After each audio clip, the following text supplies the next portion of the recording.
Subscribe कीजिए YouTube channel को और बेल आइकन को प्रेस कीजिए ताकि नई आने वाली वीडियोस की नोटिफिकेशंस आपको बिल्कुल टाइम पर मिल सके।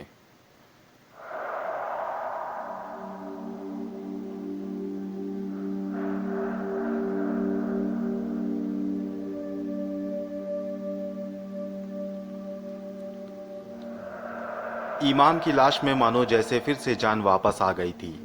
वो तांगे से नीचे उतरकर सड़क पर खड़ी हो गई। इमाम का चेहरा पहले से ज्यादा भयानक और डरावना लग रहा था। उसकी आंखों में अंगारे दहक रहे थे और सांसों में वहशीपन था। उसने इधर उधर नजरें दौड़ाई, फिर तांगे को घूर कर देखा। कुछ देर में उसकी आंखों से दहकते शोले नबूदार हुए और सीधा तलवीर के तांगे में जा गिरे। तांगे ने आग पकड़ ली और उसके घोड़े छटपटाने लगे। उसके बाद वो लाश तलवीर और अनवर अली की ओर मुड़ी। उसे अपनी ओर होता देखकर अनवर अली और तलवीर वहां से भागने लगे। इमाम की लाश ने भी उनका पीछा करना शुरू कर दिया। दोनों को ये समझ न आ रहा था कि आखिर ये सब कैसे हो रहा है। इस लाश में जान कैसे आ गई। बुढ़ापे के कारण दोनों ठीक से भाग नहीं पा रहे थे। वो दोनों जहां जहां जाते इमाम की लाश वहां वहां उनके पीछे आ जाती। भागते भागते दोनों के हाथ पांव ने जवाब दे दिए और वो लोग थक हार कर वहीं जमीन पर गिर पड़े। अब वो भागने की हालत में नहीं थे और इमाम की लाश उनके सामने मौत बनकर खड़ी थी। अनवर अली ने दुआ में हाथ उठाए और बोले, या खुदा, हमें इस वहशी से बचाएं।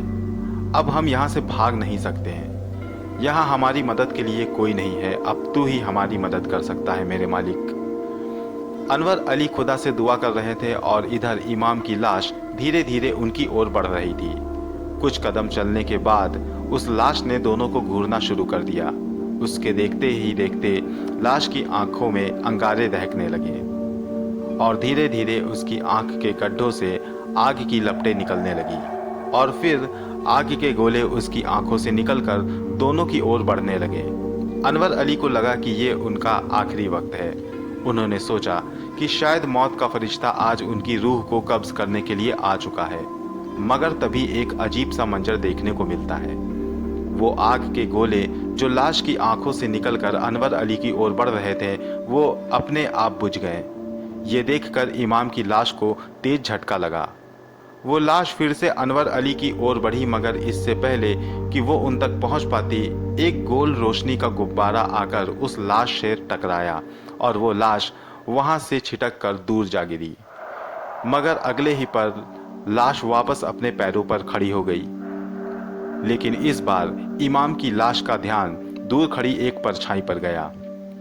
अनवर अली और दलवीर भी उस परछाई को देखने लगे। वो दूर से कोई नकाबपोश औरत लग रही थी। इमाम की लाश उस परछाई की ओर बढ़ने लगी। इस पर वो परछाई भी इमाम की लाश की ओर बढ़ने लगी। फिर दोनों लोग एक दूसरे के आमने सामने आ गए। इससे पहले कि वो औरत कुछ कहती, उस लाश ने उस पर आग के शोले बरसाने शुरू कर दिए, मगर उन शोलों का असर उस औरत पर कुछ भी ना हुआ। फिर वो औरत बोली, रुक जाओ, बंद करो ये आतंक। आखिर कौन हो तुम और क्या चाहते हो? आखिर क्यों कर रहे हो ये सब? इन लोगों ने तुम्हारा क्या बिगाड़ा है? उस औरत की आवाज सुनकर अनवर अली समझ गए कि ये कोई और नहीं बल्कि उमर जहां है। उमर जहां की मौजूदगी में उन्हें बहुत राहत मिली। उन्हें यकीन था कि उमर जहां उनको इस मुसीबत से बाहर जरूर निकालेगी। इस जज्बे से उनके दिल में खौफ कम हो गया और वो दोनों की बातें सुनने लगे। उमर जहां लाश से सवाल किए जा रही थी, मगर वो लाश बुत बनी उसके सामने खड़ी थी। फिर अचानक उस लाश में तेज झटका लगा और वो जमीन पर गिर गई। जमीन पर गिरते ही उस लाश के मुंह से काला धुआं निकलकर फिजाओं में बुलंद हो गया। ये देखते ही उमर जहां भी धुआं बनकर उसका पीछा करने लगी। पीछा करते हुए उमर जहां ने उस धुएं से कहा, तुम जो भी हो रुक जाओ, वरना मैं तुम्हारे साथ क्या करूंगी तुम सोच भी नहीं सकती। उमर जहां के इतना कहते ही धुआं और तेजी से भागने लगा। ये देखकर उमर जहां ने अपनी रफ्तार बढ़ाई और कुछ ही देर में उस धुएं का रास्ता रोक लिया। अब वो धुआं एक औरत की शक्ल में नबूदार हुआ। ये कोई और नहीं बल्कि अक्सा थी। उसके नबूदार होते ही उमर जहां भी अपनी शक्ल में नबूदार हुई। उसने तुरंत अक्सा से कहा, कौन हो तुम और क्यों उस लाश पर कब्जा किया था तुमने? इस पर अक्सा ने कहा, इससे तुम्हें कोई मतलब नहीं। तुम मेरे रास्ते से हट जाओ, वरना क्या? वरना मैं खुद ही तुम्हें अपने रास्ते से हटाऊंगी और इससे तुम्हारी जान भी जा सकती है। इस पर उमर जहां ने कहा, तो फिर कर लो कोशिश, ले लो मेरी जान। उमर जहां का इतना कहना ही था कि अक्सा ने उस पर हमला कर दिया और दोनों में एक जानलेवा जंग शुरू हो गई। दोनों एक दूसरे को बराबरी की टक्कर दे रही थी। कभी अक्सा उमर जहां पर भारी पड़ती तो कभी उमर जहां अक्सा पर। वो दोनों लड़ते लड़ते जमीन पर आ गिरी और जमीन पर दोनों की जंग और जानलेवा रूप ले चुकी थी। उमर जहां एक इफरीत जिन्न थी, मगर वो एक बच्ची थी। अक्सा उससे उम्र में काफी बड़ी थी, मगर दोनों की टक्कर देखकर ये अंदाजा कोई भी नहीं लगा सकता था कि कौन जीतेगा और किसकी हार होगी। दोनों जिन्नों की जंग भयानक रूप लेती जा रही थी। वो दोनों लड़ते लड़ते एक बियाबान जंगल में जा पहुंची। जब लड़ाई का कोई अंजाम नहीं निकला तो अक्सा ने इब्लीस शैतान से मदद की गुहार लगाई। उसके ऐसा करते ही उमर जहां ने खुदा को याद किया और मदद की गुहार लगाई। फिर क्या था, अक्सा की शैतानी ताकतों ने खुदा की ताकतों के आगे घुटने टेक दिए। अक्सा का कोई भी जादू काम नहीं आया। वो अब पूरी तरह से लाचार हो चुकी थी। उमर जहां ने हवा में अपना हाथ लहराया और एक आग उगलती हुई जंजीर उसके हाथों में आ गई। उसने उस जंजीर को अक्सा के गले में किसी फंदे की तरह डाल दिया। अक्सा तड़प उठी। उसकी चीखें आस पास तक फैलने लगी। उमर जहां ने उससे कहा, अब बुला अपने शैतानी खुदा को और बोल कि वो तेरी मदद करे। कहाँ छिपकर बैठा है तुम्हारा शैतानी खुदा? उमर जहां की बातों का अक्सा के पास कोई जवाब नहीं था। वो दर्द से कराह रही थी। तभी एक आवाज ने उमर जहां का ध्यान अपनी ओर खींचा। रुक जाओ, छोड़ दो इसे। ये सुनते ही उमर जहां ने अपनी नजरें दौड़ाई।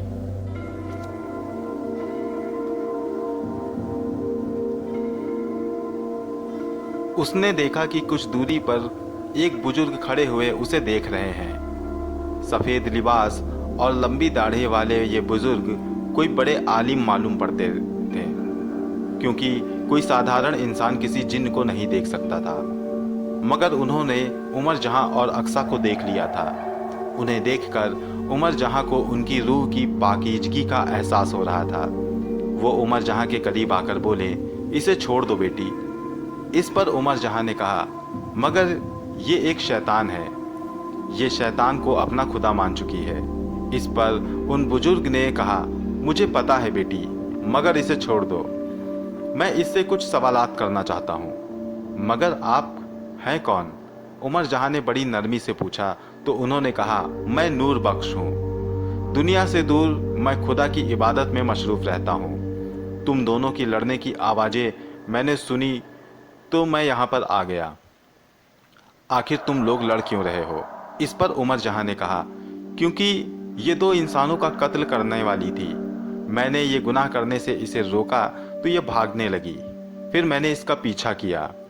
इस पर यह मुझसे लड़ने लगी। उमर जहां की बात सुनकर बुजुर्ग ने अक्सा के ऊपर आग की जंजीर हटाने को कहा तो उमर जहां ने वो जंजीरें हटा ली। फिर वो बुजुर्ग अक्सा बोले, क्यों बेटी, क्या ये सच है कि तुम दो लोगों की जान लेने वाली थी? उनकी बात पर अक्सा ने धीरे से अपना सिर हाँ में हिलाया। बुजुर्ग बोले, मगर क्यों? उनके पूछने पर अक्सा ने उन्हें अपनी सारी आपबीती बयां कर दी कि किस तरह उसके शौहर को उमर जहां ने कत्ल कर दिया और फिर उसके दिल में बदले की आग पनप उठी और वो इब्लीस की शैतानी फौज का हिस्सा बन गई। उसकी सारी बात सुनने के बाद उन बुजुर्ग ने उससे कहा, बेटी, तुम्हारे शौहर के कत्ल होने पर तुम्हें इतना गम हुआ तो सोचो कि तुम्हारे शौहर ने जिन मासूम इंसानों का खून बहाया, उनके माँ बाप और बेटों पर क्या बीती होगी। क्या तुम्हारे शौहर ने ये सही किया था? उसने तो निर्दोषों को मौत के घाट उतारा था, वो भी शैतान के लिए। क्या ये सही था? बुजुर्ग की बातों का जवाब अक्सा के पास नहीं था। वो चुपचाप उनकी बातों को सुन रही थी। उसे उनकी कही बातों ने सोचने पर मजबूर कर दिया। वो सोचने लगी कि सचमुच मेरे शौहर ने बेकसूर लोगों की जान ली है, उनका खून बहाया है। उसने ठीक नहीं किया और मैंने भी शैतान फौज में शामिल होकर दोजक में अपनी जगह पक्की कर दी है। मैं रास्ते से भटक गई हूँ। मैंने जो किया बहुत गलत किया। ये सब सोचते हुए अक्सा पछता रही थी। गिड़ाकर उन बुजुर्ग के आगे गिर गई और उनसे अपने गुनाहों की माफी मांगने लगी। इस पर उन बुजुर्ग ने उनसे कहा, गुनाहों से माफी मांगनी है तो खुदा से मांगो, वो ही सब कुछ देने वाला है, वो ही माफ करने वाला है। अक्सा के दिल में अब शैतानियत निकल चुकी थी। वो शैतान का रास्ता छोड़कर खुदा के रास्ते पर चल पड़ी थी। उसके दिल में अपने गुनाहों के लिए अफसोस और इब्लीस के लिए नफरत पैदा हो गई थी। उन बुजुर्ग ने उससे कहा, बेटी, तुमसे जो गुनाह हुए हैं वो तो ठीक नहीं किए जा सकते, मगर तुम नेकी करके अपने गुनाहों का प्रायश्चित जरूर कर सकती हो। इसलिए जाओ और लोगों की मदद करो, लोगों को सीधे रास्ते पर लाओ, अपनी जिन्नाती ताकतों से नेकी का रास्ता दिखाओ।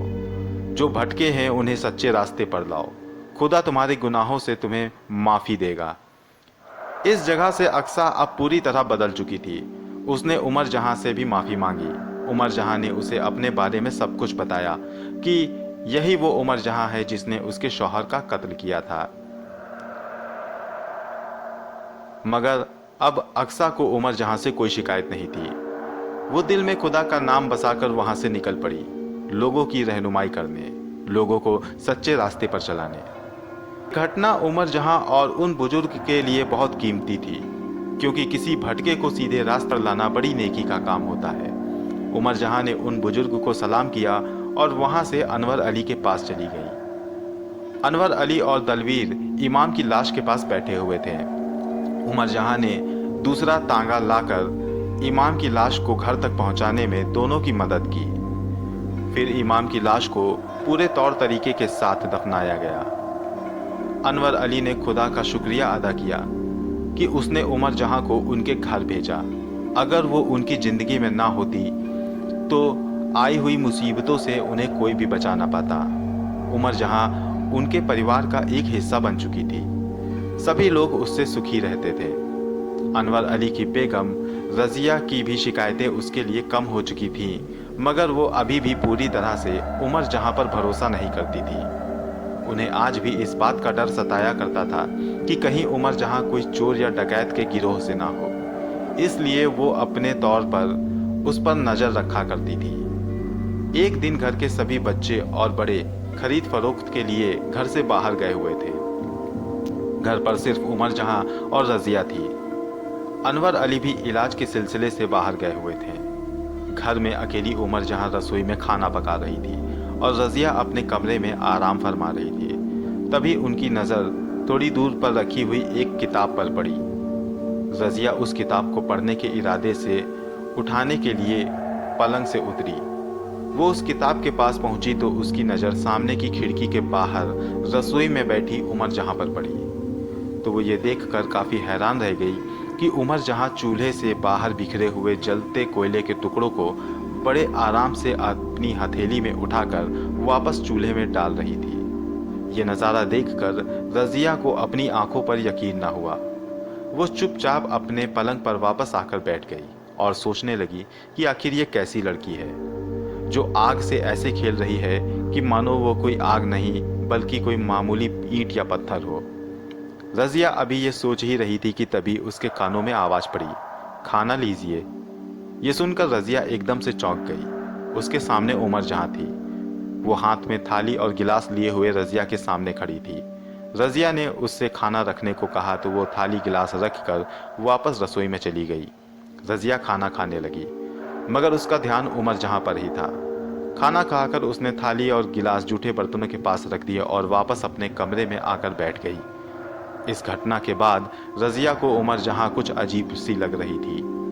रजिया ने मन ही मन उमर जहां पर नज़र रखने की ठानी। इस बारे में, अपने इस इरादे के बारे में उसने किसी को नहीं बताया। दिन बीतते गए और रजिया उमर जहां पर नज़र रखती गई। इस बीच उमर जहां में कोई हैरत अंगेज बात नहीं देखी गई, मगर एक रात कुछ ऐसी घटना घटी जिसने रजिया के होश उड़ा दिए। जब घर के सभी लोग चैन की नींद सो रहे थे, तब आधी रात के वक्त अचानक रजिया की आंख खुल गई। उसे याद आया कि उसको उमर जहां पर नजर रखनी है। वो तुरंत पलंग से उठकर बैठ गई। उसने एक नजर अनवर अली को देखा। वो चुपचाप एक तरफ सो रहे थे।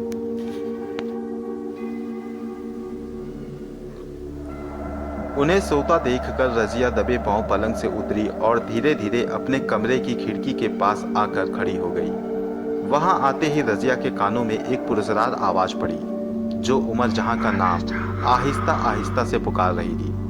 रजिया ने जब खिड़की से झांक कर देखा तो बाहर कोई नजर नहीं आया, मगर तुरंत ही दबी दबी सी आवाज फिर रजिया के कानों से टकराई, जो उमर जहां का नाम बड़ी राजदारी से पुकार रही थी। ये आवाज उमर जहां के कमरे के बाहर से आ रही थी। ये अनजानी सी आवाज सुनकर रजिया खौफ के मारे कांपने लगी। उसे लगने लगा कि कोई जिन या भूत उमर जहां को मिलने आया करता है।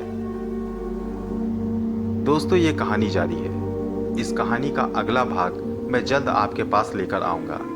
कहानी आपको कैसी लग रही है हमें कमेंट बॉक्स में लिखकर जरूर बताएं।